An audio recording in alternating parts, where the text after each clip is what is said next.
¿Debiera haber algún pronunciamiento específico sobre la línea a seguir por Camacho?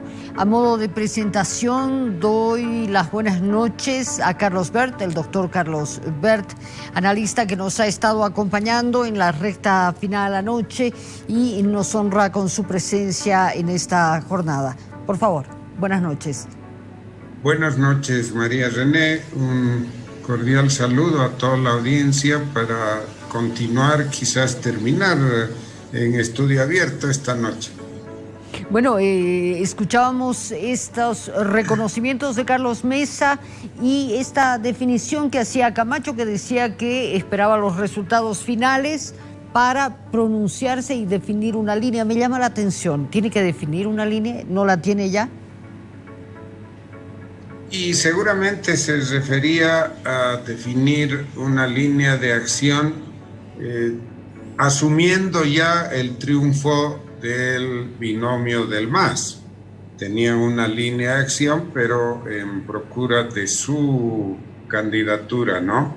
Ahora deben acomodar, supongo, sus decisiones al triunfo de Luis Arce y toda la lista del MAS.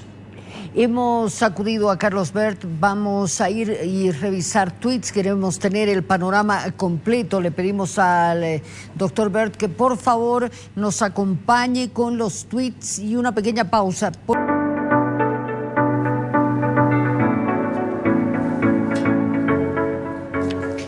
El presidente del Tribunal Supremo Electoral hablaba del ausentismo, un tema que tocamos el día de ayer.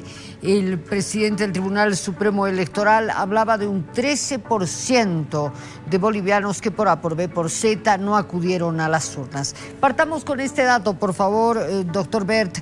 ¿Encaja esto dentro del parámetro habitual del comportamiento electoral del boliviano? Completamente, María René.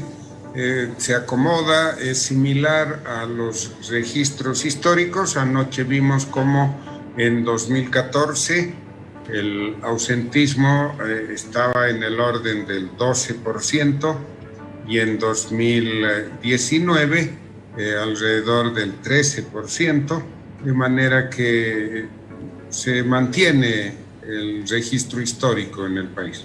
A partir de esto, quienes han seguido las proyecciones de voto el día de hoy, en la madrugada, tenían una suerte de retrotracción hacia el 2005, ¿verdad?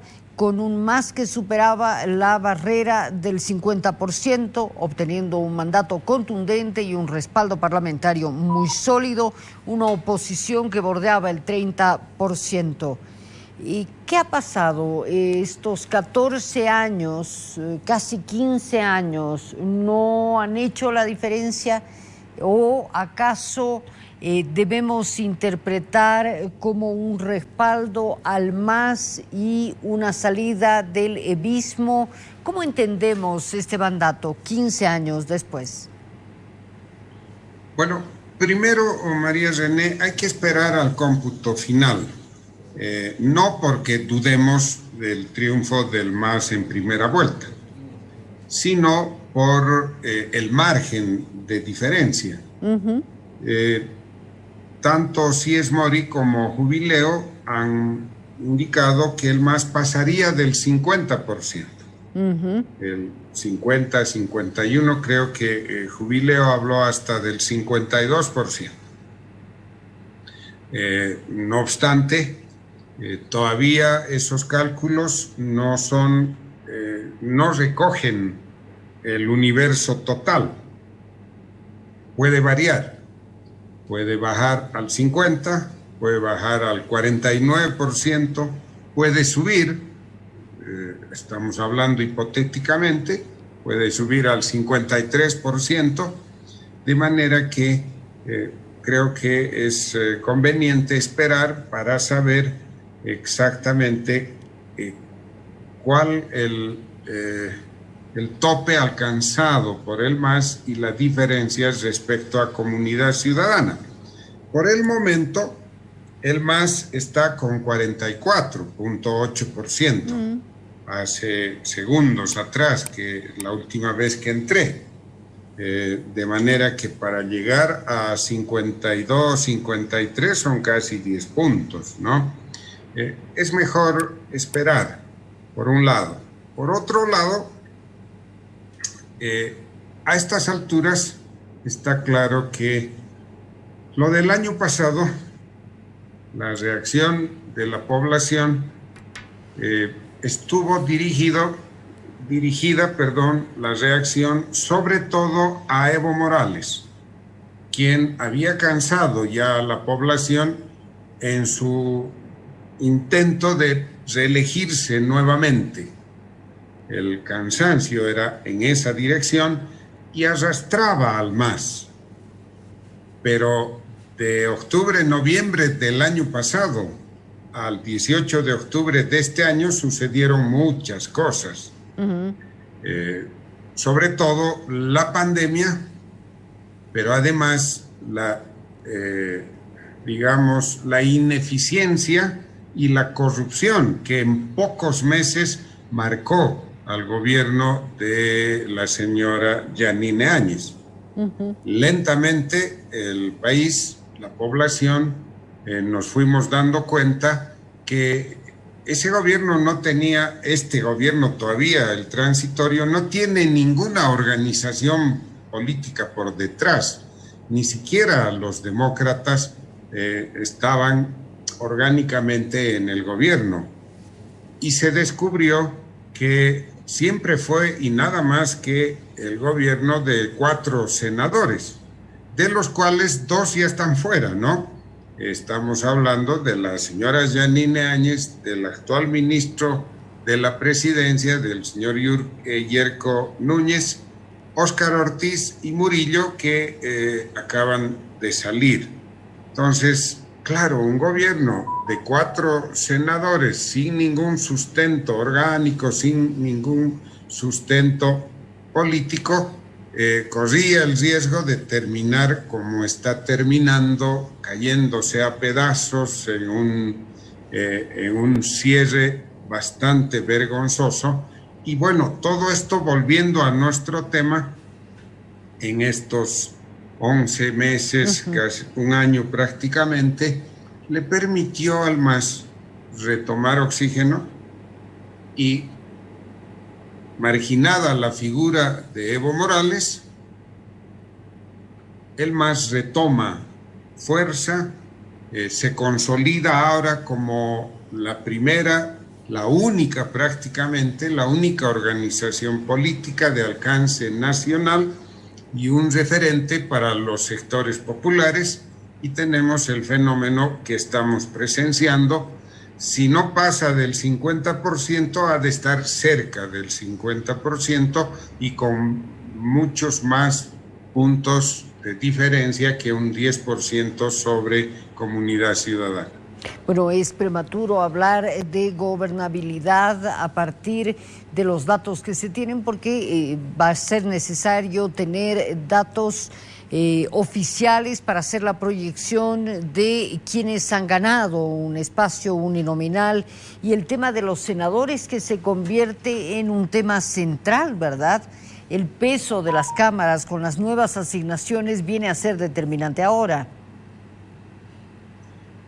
Anoche, al filo de la medianoche y hoy en la mañana, claro, muchos medios hicieron ya un primer paneo del Senado, pero con los datos de Sies Mori y de Jubileo. Y con esos datos, si se cumplen, se vio que el MAS tendría mayoría absoluta en el Senado, 19 senadores. Wow. Pero eso está en duda, ¿no? Porque si calculamos con 52% nos da eso y queda con 47, 48, la situación puede ser diferente.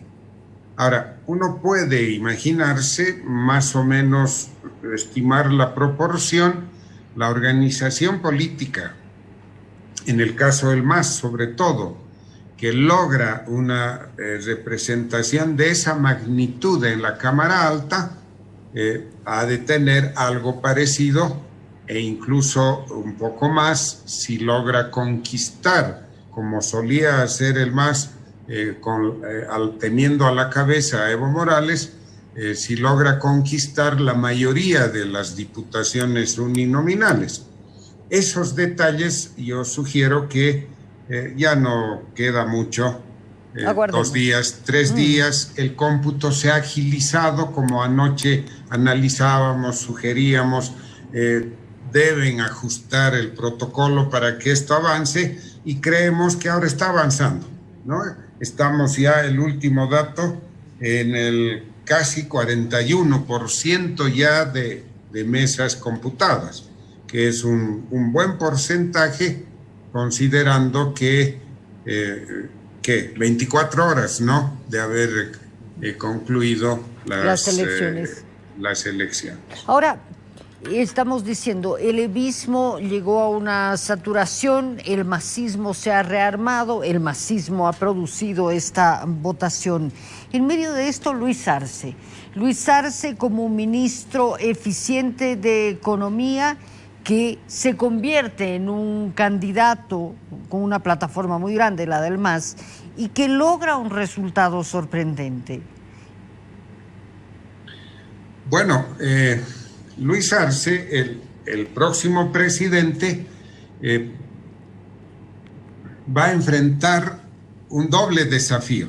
A ver, pensemos en Luis Arce, el ministro de Economía de Evo Morales.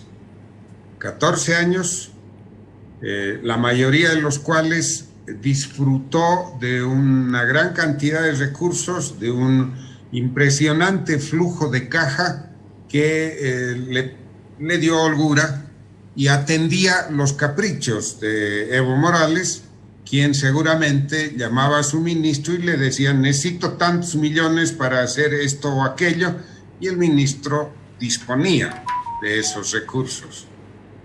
De esa manera, la economía fue avanzando con holgura, pero en los últimos años se fue estrechando el flujo de recursos. Los últimos 5 años fueron de déficit fiscal, al punto de llegar a un 8.4% el déficit fiscal.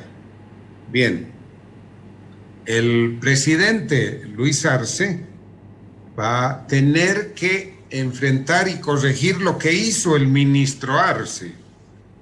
Cambió el escenario, el Tesoro General ya no tiene la enorme cantidad de recursos, tiene que enfrentar la salida de la pandemia, una fuerte recesión económica, una fuerte paralización productiva, el aumento intolerable de la pobreza como consecuencia de todo ello, el tema de la salud, la educación, la justicia, etcétera, etcétera, y vamos a presenciar a quien fuera un exitoso ministro de Economía teniendo una billetera abultada.